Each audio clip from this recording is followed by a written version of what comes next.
ये जो सवाल है ये पिछले साल एसएससी सीजीएल के एग्जाम में पूछा गया था और इस आसान सवाल को हम लोग आसान तरीके से सॉल्व करेंगे। बस आपको ध्यान से देखना है। सवाल ये है, ए का वेतन बी के वेतन से इतना परसेंट अधिक है और अगर बी का वेतन इतना परसेंट बढ़ जाता है और ए का वेतन इतना परसेंट बढ़ जाता है तो ए का नया वेतन बी के नए वेतन से इतना परसेंट अधिक हो जाता है। एक्स का मान क्या है?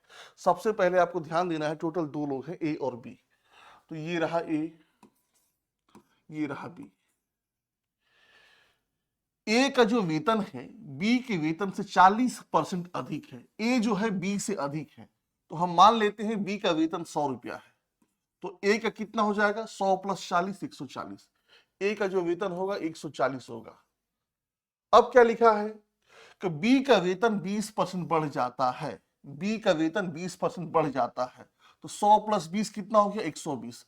बी का वेतन कितना हो गया? 120 रुपया हो गया। अब क्या लिखा है कि ए का वेतन जो है x% बढ़ जाता है। ए का वेतन हमें नहीं पता है, उसका ऐसे छोड़ देंगे। ए का नया वेतन बी के नए वेतन से 25% अधिक है। ए का नया वेतन बी के नए वेतन से 25% अधिक है, मतलब ए जो है इससे 25% अधिक है। ए बी से 25% अधिक है, तो 120 का 25% कितना हुआ?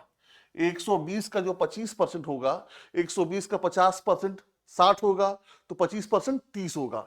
120 30 कितना हो गया? 150। ठीक है, तो ये ए जो है बी से 25% ये अब अधिक हो गया।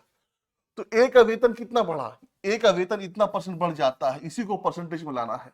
तो ए का जो वेतन है 10 रुपया बढ़ा। पहले वेतन कितना था? 140 में से बढ़ा। परसेंटेज में लाने के लिए 100 से मल्टीप्लाई करेंगे। 100/14 का मतलब क्या हुआ? 14 सत्ते 98।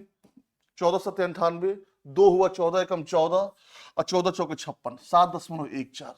ये हमारा आंसर आ गया। सो जब भी इस पैटर्न पे सवाल आए आपको ऐसे ही सॉल्व करना है।